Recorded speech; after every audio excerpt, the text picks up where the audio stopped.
पर ये काशी टेलीविजन है। काशी टेलीविजन इंग्लैंड से टेलीकास्ट करता है और हम हिल टॉप वेस्ट ब्रॉमिच से बोल रहे हैं जो कि बर्मिंघम में है। आपकी सेवा में अब हफ्तावार प्रोग्राम तहजीब पेश किया जाएगा। तहजीब प्रोग्राम को पेश करेंगे हम दो भाई, मैं और विजय मोमी जी।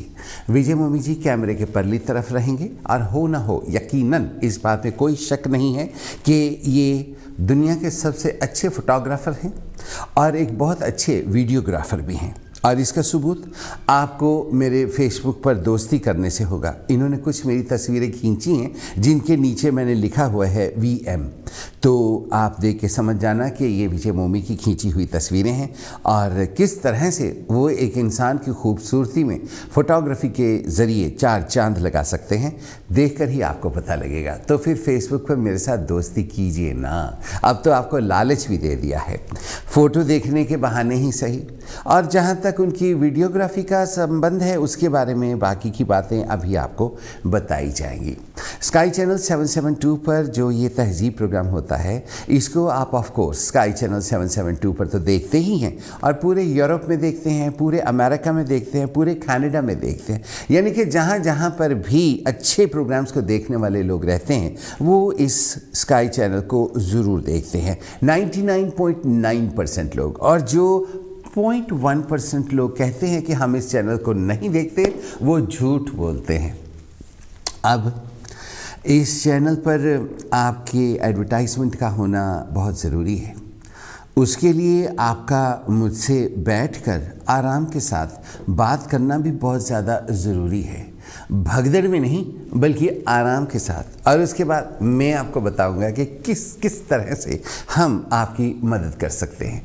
और विजय मोमी जी के साथ जो मेरा प्यार है और जो मेरी मोहब्बत है उसके ऊपर एक गाना है मलिका तरन्नुम मैडम नूर जहाँ का। वैसे तो हमारा इल्म का रिश्ता है, लेकिन वो गाना है तू मेरा यार दिलदार मेरे हानियाँ, मैं तेनू एवें तेनी कोल पे बिठानियाँ। अब मेरा हानी तो नहीं है, ये तो मेरे बेटे जैसा है, मगर मेरी स्किन से मेरी उम्र का पता नहीं लगता इस वजह से। और आदमी एक इल्म वाला जो होता है दूसरे इल्म वाले को पसंद करता है और उसी के साथ प्यार करता है। जो अनपढ़ होते हैं वो बिल्कुल इस तरह के लोग होते हैं जैसे एक दूसरे की तरफ देखकर कुत्ते भौंकना शुरू कर देते हैं, तो वो लोग भी इसी तरह का बिहेवियर करते हैं। ऐसा बरसा बरस से मेरे साथ हो चुका है और जिन लोगों से मैंने प्रोटेक्शन की उम्मीद की थी उन्होंने मुझे प्रोटेक्ट नहीं किया, बल्कि मेरे एजुकेशन, मेरे क्वालिफ़िकेशंस और मेरे एक्सपीरियंस की वजह से मुझे अब्यूज़ की तरफ धकेला। जबकि इस चैनल पर आकर मुझे अपनी सलाहियतों का पता लगा। इस चैनल वालों ने मेरी हर आर्ट को, हर कला को उभारा और जब इन्होंने मुझे उभार ही लिया है तो मैं क्यों ना ऐसे ऐसे ताल्लुक़ बनाऊं, संबंध बनाऊं, दोस्तियां बनाऊं जो कि इस चैनल को भी उठाएं और इस चैनल में बैठे हुए मुझे भी उठाएं, पर ज़रा ज़्यादा ऊंचा ना उठा दें, कहीं मैं भगवान के घर ना चला जाऊं, क्योंकि वहाँ से लौट कर तो कोई आता नहीं। फिर अब वीडियोग्राफी का जहाँ तक संबंध है, बाकी मैं आपको ऑफिशियल बातें बता दूं कि ये प्रोग्राम सिर्फ 1 घंटे के लिए है और पूरे 1 घंटे के बाद काशी टेलीविज़न के प्रोग्राम जैसे दिन में 24 घंटे चलते रहते हैं बिल्कुल उसी तरह से चलेंगे। आइए पहले मैं अपने दोस्त की वीडियोग्राफी के बारे में आपको बताता हूँ। आप तो जानते ही हैं कि एडवर्टाइजमेंट लेने में मैं नंबर 1 हूँ। कोई खाते हुए अपनी मिश्री यहाँ छोड़ गया है। वैसे मिश्री भी कितनी प्यारी होती है ना, देखो बिल्कुल ऐसे लगता है जैसे इसको उसमें अंगूठी में लगवा लो तो एक नग बन जाएगा। जिसकी भी ये मिश्री हो आके ले जाए। आजकल तो आपको मालूम है कि टाइम इतना ख़राब है, ज़रा सी चीज़ होती है तो उसकी तरफ देख के कोरोना याद आना शुरू हो जाता है। अब पिछले दिनों वलीद साहब हैं, आप तो जानते ही होंगे उनको, वॉलसोल के बहुत बड़े बिजनेसमैन हैं। वलीद अजमल उनका नाम है और उनकी बहुत बड़ी केक शॉप है, नफीस केक शॉप, वो भी कालमो रोड पर है वॉलसोल में। उन्होंने अपना एडवर्टाइजमेंट बनवाया। उस एडवर्टाइजमेंट में काम करने के लिए कुलदीप संधू जी का, जो मेरी बहन हैं और एक डॉक्टर हैं, डॉक्टर कुलदीप संधू, और फिर उसके बाद देवी जी, उनको आप दविंदर के नाम से भी जानते हैं, एक बला की खूबसूरत लड़की है जो कि टेलीविज़न की और ख़ास करके काशी की प्रेजेंटर है। और फिर उनके बाद मिस्टर कुकू ओबेरॉय जी, जो कि बर्मिंघम के बहुत बड़े बिजनेसमैन थे और अब वो बिज़नेस करने वाले लोगों को गाइडेंस देते हैं और बहुत आराम के साथ रिस्पेक्टेबली आर्ट को सपोर्ट करते हुए रिटायर्ड ज़िंदगी अपनी धर्म पत्नी के साथ शांति से बिताते हैं। और मेरे साथ जब वो दिल्ली की बातें करते हैं तो मुझे सचमुच लगता है कि मैं आज भी करोल बाग में इधर से उधर, इधर से उधर, इधर से उधर, गोल गोल गोल गोल जैसे वहाँ बरांडे हैं उनमें घूम रहा हूँ। ये लोग आए और मोमी जी ने वीडियोग्राफी की और एडवर्टाइजमेंट रिकॉर्ड हुआ। मैं जब से एडवर्टाइजमेंट बनाने लगा हूँ तब से मैं अकेला ही बनाता हूँ या साथ में कोई और एक आधा बंदा होता है, लेकिन मल्टीकास्ट का ये पहला था और ये मोमी की गाइडेंस के बगैर तो पूरा हो ही नहीं सकता था। बहुत जल्दी ही होपफुली सोमवार से वो एडवर्टाइजमेंट आपको काशी टेलीविज़न पर नज़र आना शुरू हो जाएगा।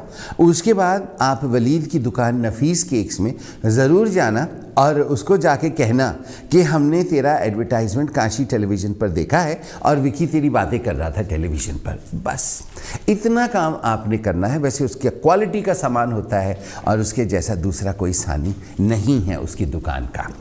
26 तारीख को उसने भी आना है। अब इस वक्त मैं तू कर रहा हूँ, लेकिन जब वो सामने बैठा होगा तो उस वक्त तो मैं आप करके बात करूँगा ना। वो आपका मेहमान 26 नवंबर को होगा, इसी महीने की 26 नवंबर को। अब आइए, आज बात करने के लिए यूँ तो बहुत कुछ है, मगर किस की बात करें, क्या क्या आपको सुनाएं। वो गाना याद आ गया, किस का नाम लूँ जी, सब हैं यहाँ, कब ये ना पूछो कब और कहाँ। लेकिन ये तो चालू किस्म का गाना है। प्रोग्राम तो आपके लिए तैयार किया था कि भारत में सुप्रीम कोर्ट ने अब कहा है कि अगर किसी औरत ने अबॉर्शन करवानी है तो उस अबॉर्शन करवाने के लिए उसको अपने हस्बैंड की परमिशन की ज़रूरत नहीं है, वो खुद ही जाके अबॉर्शन करवा सकती है। लेकिन फिर इस टॉपिक को छोड़ दिया गया, वैसे ही छोड़ दिया गया क्योंकि दूसरा टॉपिक आ गया। दूसरा टॉपिक ये था कि हेमा मालिनी, फिल्म स्टार हेमा मालिनी, आप तो जानते ही हैं कि आई लव हेमा मालिनी, बस आई लव हर। इसमें प्यार किसी से भी हो सकता है, हैं जी, जैसा आपको प्यार मुझसे है। मैं तो आपके लिए कितनी कितनी कुर्बानियाँ करता हूँ, एडवर्टाइजमेंट बनाता हूँ, फिर मैं खुद इतना सुंदर बन के आता हूँ, फिर मैं देखो तरह तरह के हेयर स्टाइल बनाता हूँ। ये सब आपका प्यार है। ये आपके प्यार की वजह से मैं ऐसे ऐसे कपड़े पहन के आता हूँ, आपको सुंदर लगता हूँ और आपको सुंदर लगना ही बहुत बड़ी बात है मेरे लिए, तो क्योंकि आप खुश रहें यही मैं चाहता हूँ। और इसी खुशी के सदक़े में आप मेरे पास एडवर्टाइजमेंट करवाते हैं, मैं बनाता हूँ, आपका दिल लगता है, तो इसी तरह से ये चक्कर चलता रहता है।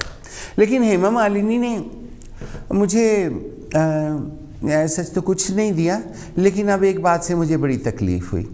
हेमा मालिनी के एक गुरुजी हैं, वो एक गुरु को मानती है। मेरे पास फ़ोटो है, मैं आपको दिखा दूँगा अगर आपने हाँ हुज्जत की तो। मेरी क्लास में एक लड़की पढ़ती थी, सुमन बख्शी की सहेली, उसका नाम था रजनी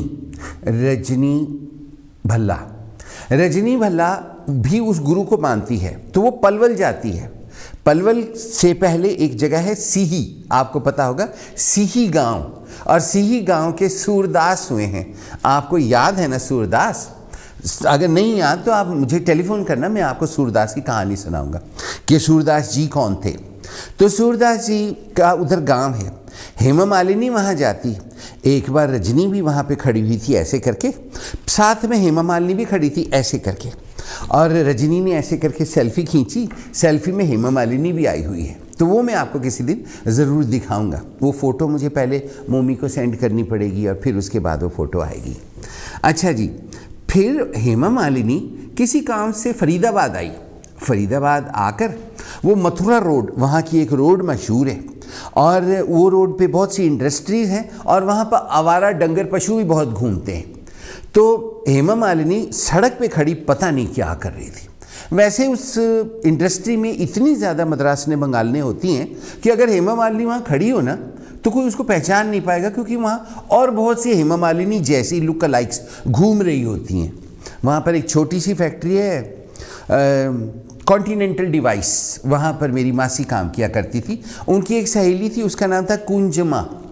फिर उनकी एक और सहेली थी, उसका नाम तो मैं भूल गया हूँ, लेकिन उसकी सहेली का नाम अचला था। अब ये पता नहीं हैं भी हैं कि इस दुनिया में नहीं है, लेकिन मेरी मासी तो अभी कायम है।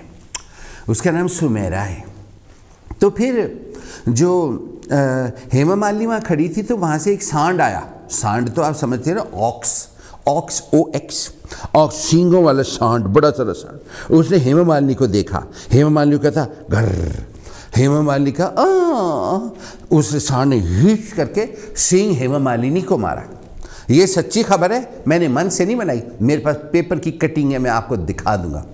तो सींग मारा, हेमा मालिनी गिर गई और उठ के भाग गई। सांड उसके पीछे पीछे भागा। बिल्कुल शोले फिल्म की शूटिंग होने लगी। हेमा मालिनी ने अपनी साड़ी का पल्लू यूं कर रखा था और बचाओ बचाओ नहीं करती भागी जा रही थी। और फिर सांड का तो पता नहीं क्या हुआ, हेमा मालिनी को बचा लिया गया, लेकिन उस एरिया का जो सुपरिटेंडेंट था उसको सस्पेंड कर दिया गया। भला हेमा मालिनी को सांड ने मारा तो सुपरिटेंडेंट का क्या लेना देना था। वैसे भी फरीदाबाद में तो इतने डंगर पशु आवारा फिरते हैं कि पूछो कोई ना। जगह जगह पे इतने सुअर होते हैं और इतनी गाय होती हैं कि पूछिए कोई ना।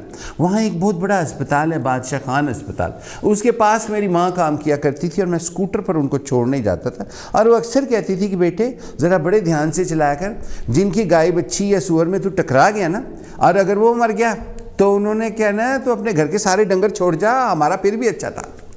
हेमा मालिनी को किसी ने ये बात नहीं बताई, इसी वजह से बेचारी मथुरा रोड पर खड़ी थी। अब ये तो हो नहीं सकता कि वो बस का इंतज़ार कर रही थी, हरियाणा रोडवेज की बस का। ये भी नहीं हो सकता कि उसने मिनी बस में चढ़ के बदरपुर जाना था, वहाँ से उतर के कोटला जाना था, ऐसा भी नहीं हो सकता। पता नहीं क्यों खड़ी थी, बैल के इंतज़ार में खड़ी होगी।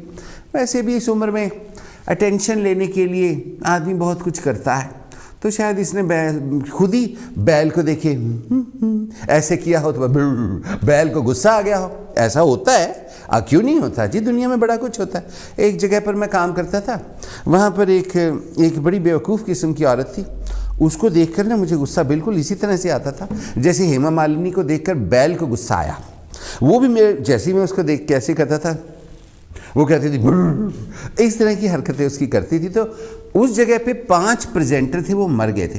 तो जिंदा प्रेजेंटर थे मेरे दोस्त थे और सब बहुत अच्छे थे। मैं आदमियों की बात कर रहा हूँ, आदमी बहुत अच्छे थे, औरतें तो गोली मारने जोगी थी। वो सब कहा करते थे, विकी ये औरत तुझे देखे ऐसे जो करती है वो इसलिए करती है क्योंकि वो जो 5 प्रेजेंटर मर गए हैं उनका तुझसे बहुत प्यार था, तो उन सब का भूत इसमें घुस जाता है, तभी ये उल्टे पुल्टे मुंह बनाती है। तो इसके उल्टे पुल्टे मुंह बनाने का ना बुरा ना माना कर। लेकिन आपको पता है फिर हमारी ज़बान भी तो 1.5 गिठ लंबी है, तो वो भी कौन सी रुकने वाली।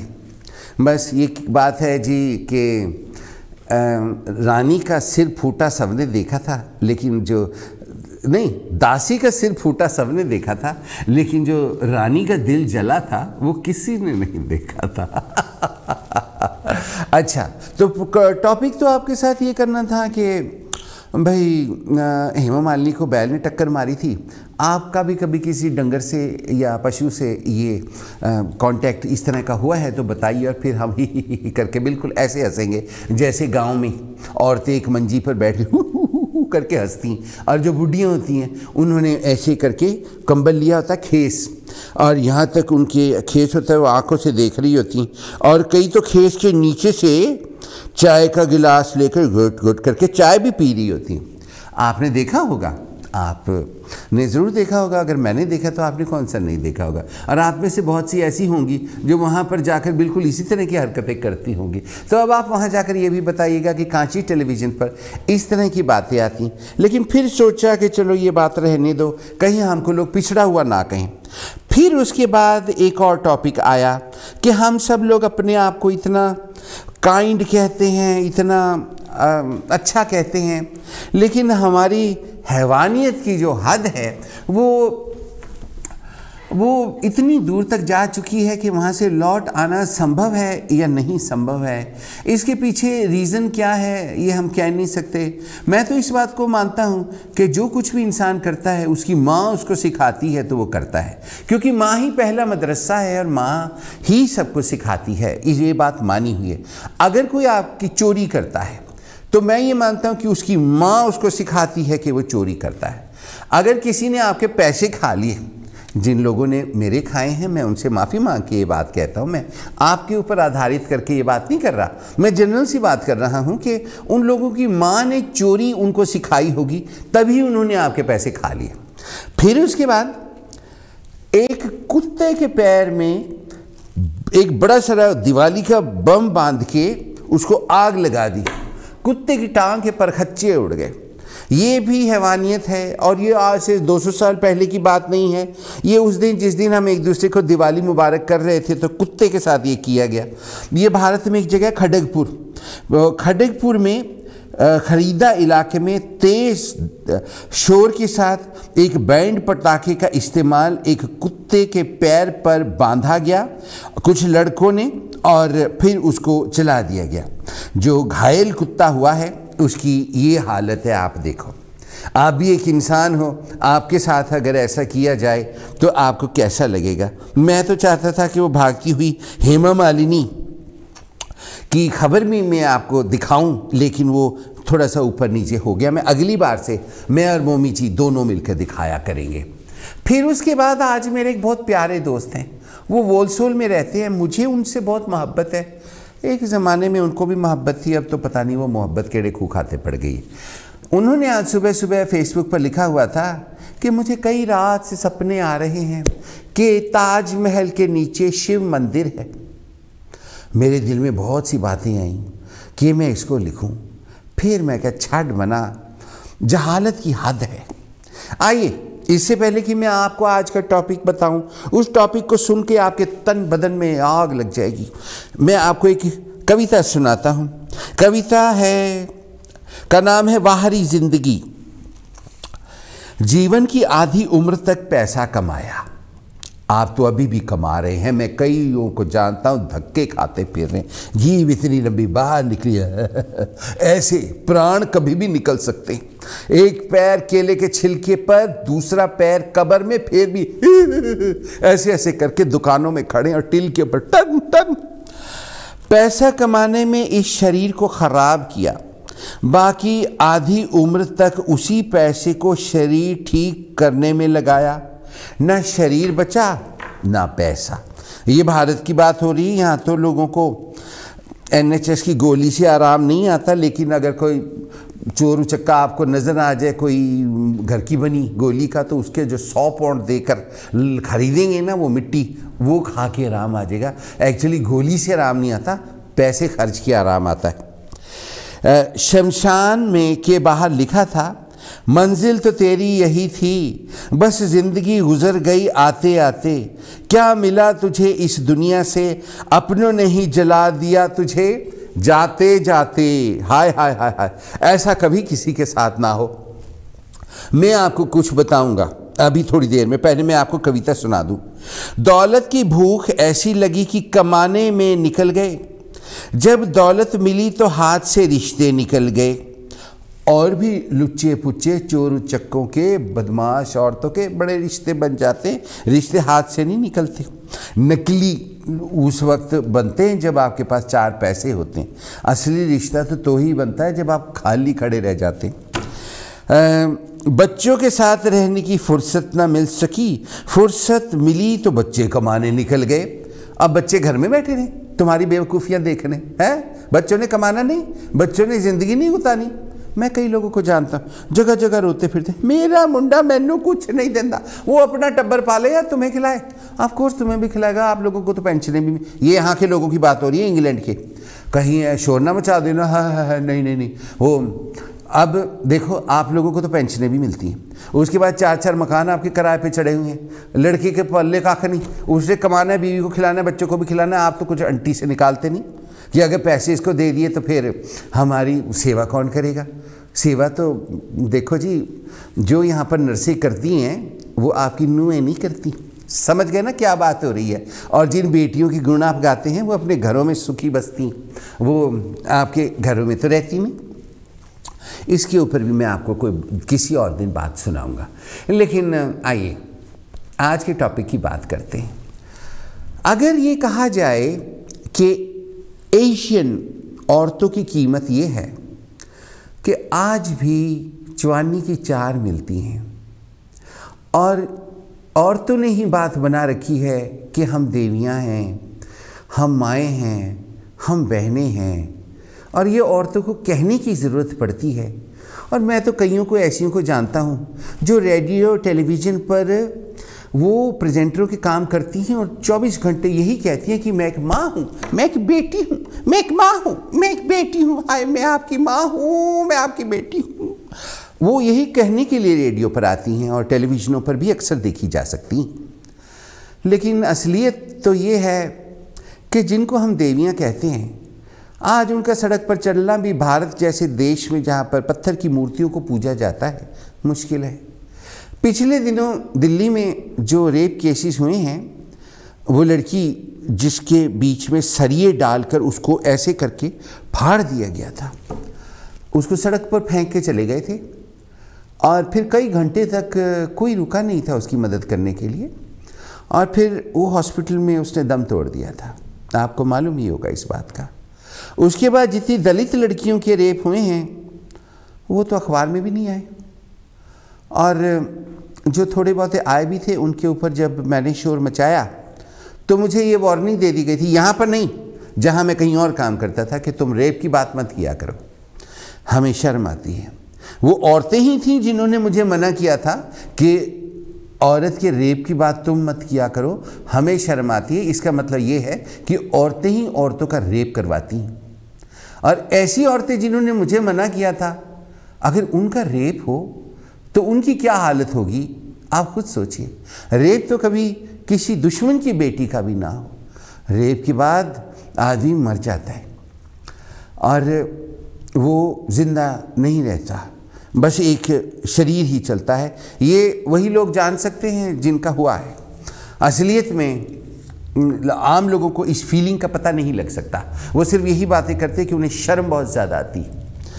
अब हम में से बहुत से लोग इंडिया जाके पाकिस्तान जाके शादी करते हैं, अगर वहाँ हमारी स्टैंप नहीं लगती तो हम यहाँ दूसरी से कर लेते हैं।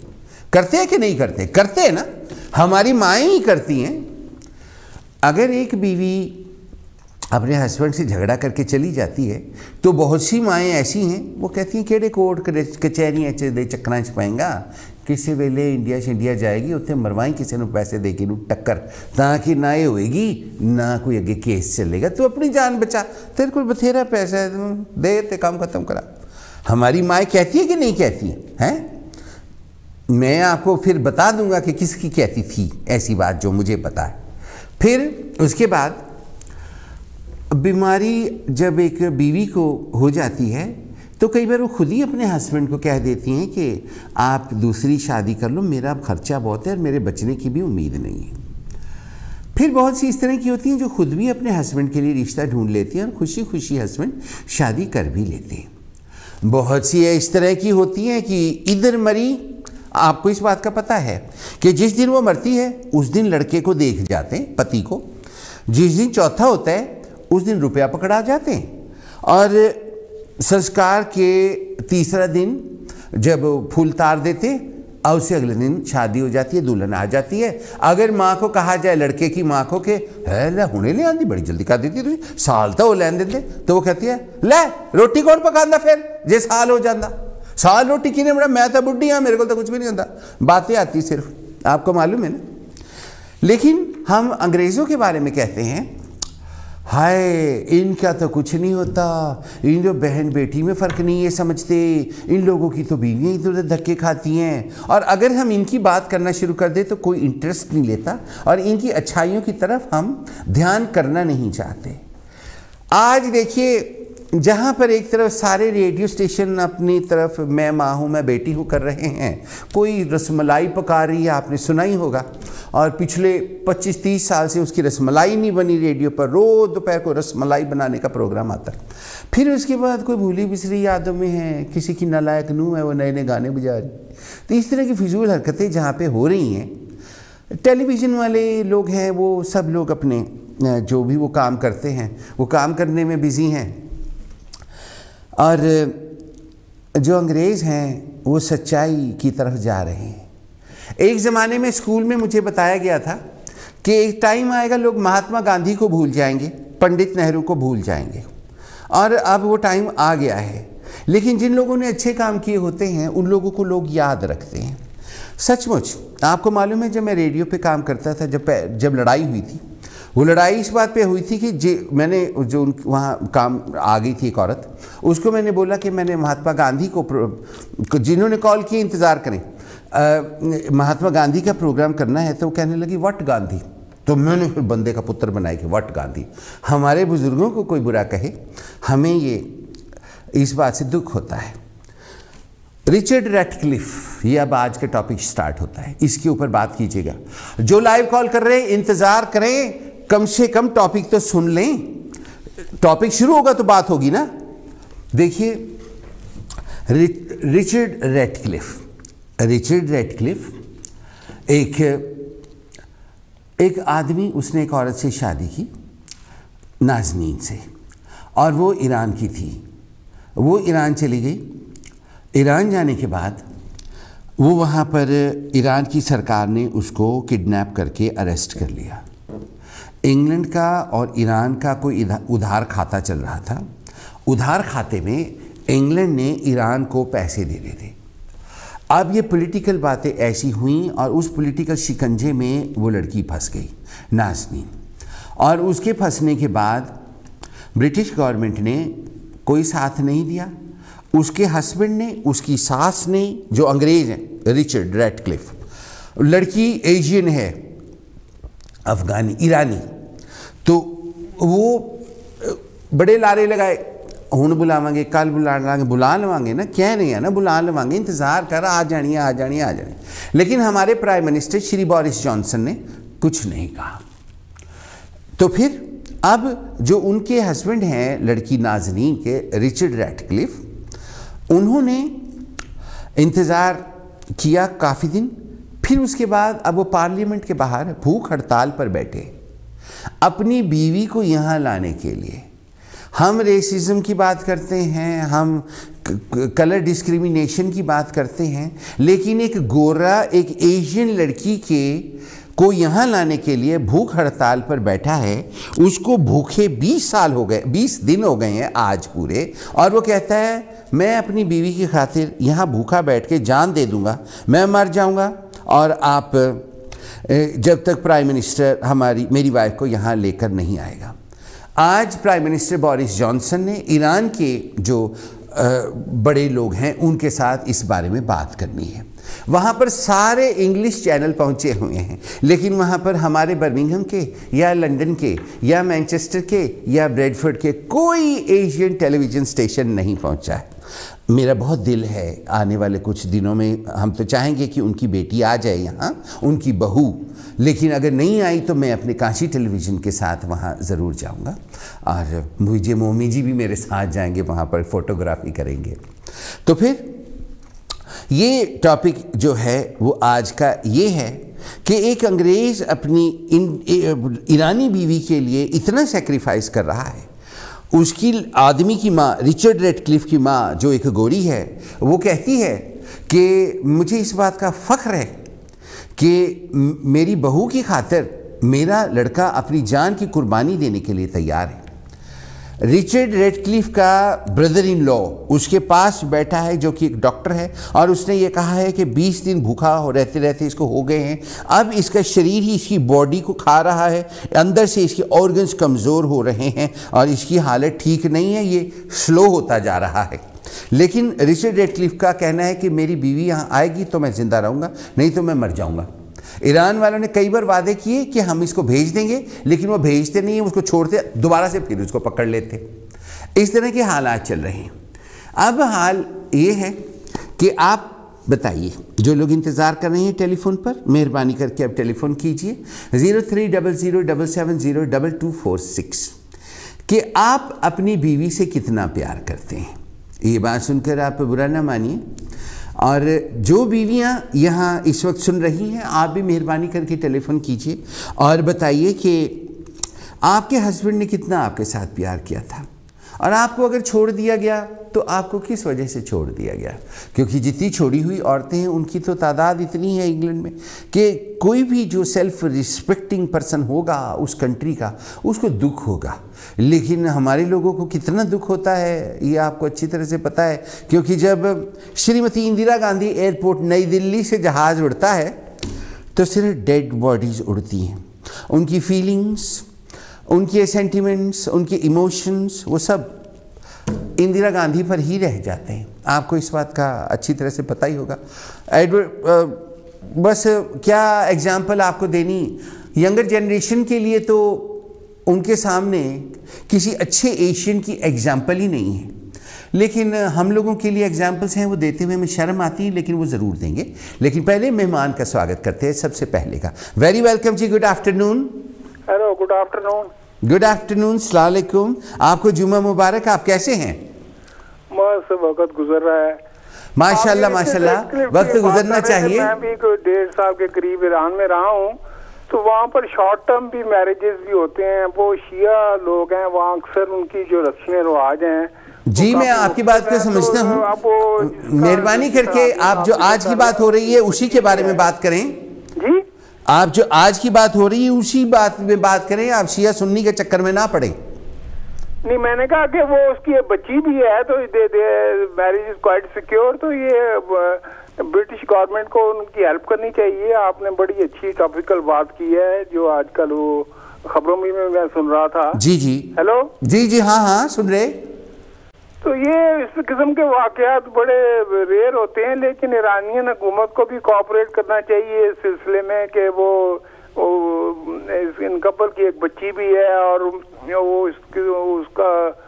उसका भी ख्याल रखें, जो उनका बच्ची है उसका भी ख्याल रखें। हाँ बिल्कुल, आप ठीक कहते हैं, बिल्कुल रखना चाहिए और अभी बात हो भी रही है। लेकिन आप क्या सोचते हैं कि जो हमारे इंडियन पाकिस्तानी लोग हैं, क्या वो भी अपने परिवार को इतना ही प्यार करते हैं जितना कि ये एक अंग्रेज अपनी बीवी के पीछे मरने को पड़ा है? हेलो, हाँ जी। एक और मैं इसी से रिलेटेड बात करना चाहता हूँ। कल आर्मिस्टिस डे भी था, तो क्वीन रिमेम्बरेंस डे भी मनाती है संडे को। तो ये अगर आप बुरा ना मनाए तो मैं जरा एक बात करना चाहता हूँ। आप कहें। मैं किसी टीवी चैनल पे सुन रहा था कि वो एक कोई रिलीजियस स्कॉलर कह रहे थे कि Britain is a secular country. तो मैंने उनको कहा कि ये बात सही नहीं है। Britain is not a secular country but it is a Christian country. बिल्कुल, क्योंकि क्वीन को कहते हैं defender of the faith, one faith and that is Christianity. तो ये सही है कि बाकी सब रिलीजन आपस में मिलकर बातें कर इजाजत है, लेकिन basically it is a Christian country. तभी तो देखिए सर, किसी का जो है ख्याल यहाँ पे रखा जाता है। आप ये सोचें कि अगर पेरिस, जर्मनी और नेदरलैंड्स, इनमें कितनी की इजाज़त है? यहाँ पर ना कोई इंडियन रेडियो स्टेशन, ना कोई एशियन टेलीविज़न स्टेशन, और यहाँ पर हम सब ने अपने अपने मुंह अपनी अपनी तरफ किए हुए हैं। जो भारत और पाकिस्तान का सामान था, जिन चीज़ों से भाग के हम यहाँ आए थे, वही चीज़ें हमने यहाँ इकट्ठी कर ली है। आज एक इनका जगह है, आज एक उनकी जगह है, ये आज उनकी मस्जिद है, ये आज इनका मंदिर है। सारी दुनिया में धर्म के नाम पर कहीं पर भी कोई इबादत की जगहें नहीं हैं, लेकिन इंग्लैंड में है। जबकि उन्हीं धर्मों में लिखा है कि कास्ट सिस्टम नहीं होना चाहिए, और यही कास्ट सिस्टम आज इंग्लैंड में इतना ज़्यादा है कि शायद अब तो इंडिया में भी नहीं होगा। फ्रीडम है यहाँ पर, लेकिन ये देखें कि ये क्रिश्चियन कंट्री है। आप कल देखें आर्मिस्टिस डे था, बड़ा इम्पोर्टेंट डे था, और वो ऑस्ट्रेलिया ने क्रिकेट में पाकिस्तान को हराया। तो खेल को खेल की तरह लेना चाहिए, उसको में पॉलिटिक्स नहीं लानी चाहिए। तो वो एक खिलाड़ी पर ये टीम ये होता है, ये पूरी टीम की खेल है। तो बहरहाल आप बड़ी अच्छी बातें करते हैं, लेकिन कुछ मतलब लोगों के अपने व्यूज होते हैं, कुछ ज्यादा रिलीजियस माइंडेड होते हैं, कुछ कम होते हैं। तो हमें टॉलरेंस होनी चाहिए, एक दूसरे के रिलीजन को बर्दाश्त करें और सब आपस में मिलजुल कर रहे हैं। सब रिलीजन के लोग यहाँ पर रहते हैं, इंग्लैंड में, ब्रिटेन में, तो एक दूसरे के रिलीजन का एहतराम करें और टॉलरेंस पैदा करें। आप बिल्कुल ठीक कहते हैं एजाज साहब। बस एक ज़माने में बहुत सी लेडीज़ आया करती थी और कहा करती थी कि हम तुम ऐसी बातें करते हो कि हमारा दिल करता है हम तुम्हारा माथा चूमें। तो आज अगर आप मेरे सामने होते तो मैं ज़रूर आपकी इन बातों के सदक़े में आपका माथा चूमता। लेकिन बात यह है कि अलगाव की बात करने से, कास्ट सिस्टम की बातें करने से बहुत से लोगों का चूल्हा जलता है, ये भी बात है ना। Thank you so much indeed, आप आए, आपकी बड़ी मेहरबानी। और मैं बात करना चाहता हूँ कि कई रिलीजन में ये फैक्शंस होते हैं, जैसा कैथलिक्स, प्रेस्बिटेरियन चर्च और इंग्लैंड क्रिश्चियनिटी में है, इस तरह मुसलमानों में भी शिया और सुन्नी और दूसरे अहले सुन्नत जमातें हैं, तो इनके भी आपस में डिफरेंसेस हैं। तो ये इन डिफरेंसेस को ख़त्म करें और एक मतलब कॉमन रिलीजन ऑफ ह्यूमैनिटी को अपनाएं। सही बात। We are all human beings. Thank you very much, आपकी बड़ी मेहरबानी। Thank you thank you thank you thank you so much indeed, आप आए। अगले हफ्ते आज ही के दिन, आज ही के समय एजाज साहब की अच्छी बातों के साथ एक बार फिर से एजाज साहब से मुलाकात की जाएगी। बातचीत रिचर्ड रैडक्लिफ की, बातचीत अंग्रेज़ों की और इंडियनों की और पाकिस्तानियों की, एशियंस कहा जाएगा इन सबको। क्या आपके हस्बैंड आपके लिए कोई भी कुर्बानी देने को तैयार है? अगले मेहमान का स्वागत करते हैं। Very welcome, good afternoon. Hello Vicky. Good afternoon Tarsem ji, कैसे हैं? मैं बेडफोर्ड से बोल रहा हूँ। Very welcome. जैसे आपने सब्जेक्ट से पहले बोला है कि आप बहुत ही सुंदर हो, ब्यूटीफुल हो, इसलिए ही मैंने आपका प्रोग्राम स्पॉन्सर किया था, याद है? थैंक यू, किया था जी, बिल्कुल। मैं हमेशा आपकी बात करता हूँ। स्टाइल बहुत ही सुंदर है। बिल्कुल, thank you so much. Please keep it up. Thank you so much. Vicky, हम आपको कुछ पूछना चाहते हैं कि आप औरतों को इतना अच्छा नहीं समझते, ये क्या बात है? नहीं ऐसी बात नहीं है जी, मुझे भी जन्म एक औरत ने ही दिया है।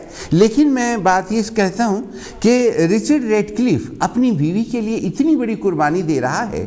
अगर वो एक इंडियन होता तो क्या वो इतनी बड़ी कुर्बानी देता, और क्या उसकी माँ उसको इतनी बड़ी कुर्बानी देने देती? हमारे सोसाइटी में तो ये कहा जाता है, अगर आदमी अपनी औरत को एक कहे तुझे भूख लगी है, तो माँ एकदम से कहती है हाय जनानी दे पीछे लगिया होया। वेल, सोसाइटी भी डिफरेंट है। आपको ये सोचना चाहिए कि डिफरेंट सोसाइटी है। वैसे आप विकी जी, आप शादीशुदा हैं? हाँ जी, मेरा बच्चा, मेरा पोता भी है, किसी दिन मिलवाऊंगा, यहाँ लेकर आऊंगा। वैसे मैं एक आपकी शादी हो गई? आपको एक बात सुनाना चाहता हूँ कि मैं गौशाला गया जी। मैं आटे का पेड़ा मैं उसको खिलाना चाहता था। अच्छा। पर उस गाय ने मेरे सिंग मारा और मैं गिर पड़ा। ओह। पर फिर भी संभल के उठ खड़ा, तो मैं उसको आटे का पेड़ा खिला कर आया था। ये बात सच्ची है, और मैं ये बात गढ़शंकर की बात है, हम उधर गया था। ये बात तो जानवरों को ऐसा प्यार करें, लेकिन फिर भी उससे दूर रहना चाहिए। हाँ, मतलब आप हेमा मालिनी की बात कर रहे हैं? नहीं, हेमा मालिनी की, ये हमारे सब पास हुआ था। अच्छा। ये एक गाना है आपके लिए। हाँ जी, सुनाइए। किसी ने मुझको बना के अपना रूठ जाना सिखा दिया, अपनी मीठी ज़बान से मुस्कुराना सिखा दिया, किसी ने मुझको बना के अपना रूठ जाना सिखा दिया। Keep it up, Vicky ji. Thank you very much indeed. आपके गले में तो सचमुच सरस्वती का राज है और आप बहुत अच्छा गाते। किसी दिन गानों का प्रोग्राम करेंगे तो उस दिन आकर आप पूरा नहीं तो आधा गाना ज़रूर सुनाइएगा। तरसेम जी की मीठी आवाज़ अभी आपने काशी टेलीविज़न से सुनी। काशी टेलीविज़न से तरसेम जी वो गाय को पेड़ा खिलाने की बात कर रहे थे, तो मुझे ये कन्फ्यूजन हो गया कि शायद वो हेमा मालिनी की बात कर रहे थे। हाँ, अब थोड़ा दिमाग में क्लियर होने लगा है कि मथुरा रोड पर कोई बैल खड़ा होगा तो शायद हेमा मालिनी उसको पेड़ा खिलाने लगी होगी। तभी सींग मार दिया, ये भी तो हो सकता है ना, क्योंकि ये भी वन ऑफ द टॉपिक्स था जो मैंने सोचा था। अच्छा जी, अब आप ये बताइए कि क्या एक इंडियन हस्बैंड अपनी बीवी के लिए भूख हड़ताल पर मरेगा? आज के प्रोग्राम में हिस्सा लेने के लिए टेलीफोन नंबर है 0300-770-2246 और आप इस टेलीफोन पर फ़ोन करके आज की जो बातचीत हो रही है उसमें हिस्सा ले सकते हैं। ये जो कांशी टेलीविज़न है ये सारे यूरोप में देखा जाता है, सारे अमेरिका में, सारे कनाडा में देखा जाता है और पूरे इंग्लैंड में आता है। और पूरे इंग्लैंड में आते हुए ये जो प्रोग्राम को तो बहुत दुनिया देखती है। तो आप जितने लोग देख रहे हैं, क्या उनमें से कोई एक ऐसा है जो ये बता सकता है कि एक इंडियन आदमी अपनी बीवी के लिए भूख हड़ताल पर बैठ सकता है? क्योंकि अगर हमने तो अपने घरों से सीखा है और दूसरे के घरों को देखा है, वो ये है कि अगर एक हस्बैंड अपनी बीवी से हंस के बात करता है तो हस्बैंड की माँ नाराज़ हो जाती है। ज़्यादातर घरों में तो यही होता है ना। रेडियो टेलीविज़न पर आकर लोग बहुत झूठ बोलते हैं, आपको इस बात का मालूम है। हम लोग एक ऐसे लोग हैं जो हमारे मुआशरे का गंद है उसको हम दूर नहीं करना चाहते, उसको हम कारपेट के नीचे रख लेते हैं कि जब ज़रूरत पड़ेगी तो हम उसके काम आ जाएंगे। जिस दिन घर में हस्बैंड की और वाइफ की लड़ाई होती है तो जो हस्बैंड की बहन होती है, आय हाय हाय, वो इतनी खुश होती है कि जिसका हिसाब ही नहीं। आपको इस बात का मालूम होगा। और इस बात के साथ जुड़ती हुई एक कहावत भी है जो कि आज से हज़ारों साल पहले बनाई गई है। ये कहावत मैंने नहीं बनाई, बहुत साल पहले बनाई गई। वो ये है कि कोई भी ननद अपनी भाभी का बसता हुआ घर देखकर खुश नहीं होती। ये मैंने तो नहीं बनाई ना, आपने ये कहावत मुझसे पहले सुनी होगी। तो जब ऐसे हालत हैं कि आदमी को बीवी क्या कहते हैं, अब तो ये उसका हो गया, हाय ये तो अब उसका पिछलग्गू हो गया, हाय ये तो उसके हुक्म का बंदा हो गया। जहाँ पर ये कहा जाता है तो क्या चाहकर भी एक आदमी अपनी बीवी से मोहब्बत का इजहार कर सकता है? और अगर एक एशियन हस्बैंड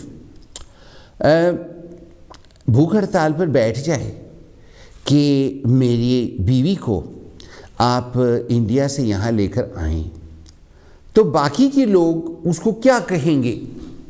उसकी माँ क्या कहेगी?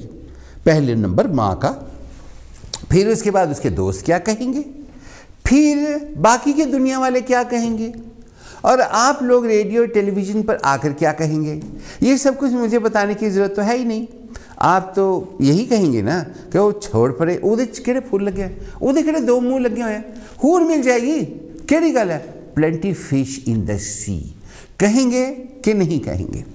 और ये सब कुछ कहने के बाद भी क्या हम ये कहेंगे कि हम सब लोग जो हैं अंग्रेज़ों से कहीं ऊपर हैं, हमारा कल्चर है, हमारी सभ्यता है। जब अंग्रेज़ 1857 से पहले गुफा में रहते थे, उनके आगे पर्दा टंगा होता था, बीच में आग जलती थी, में नंगी बैठी होती थी, हैं तो हमारा लाल किला था, हमारा ताजमहल था, हमारा फलाना था, हमारा टिमकाना था, हैं यही कहेंगे ना।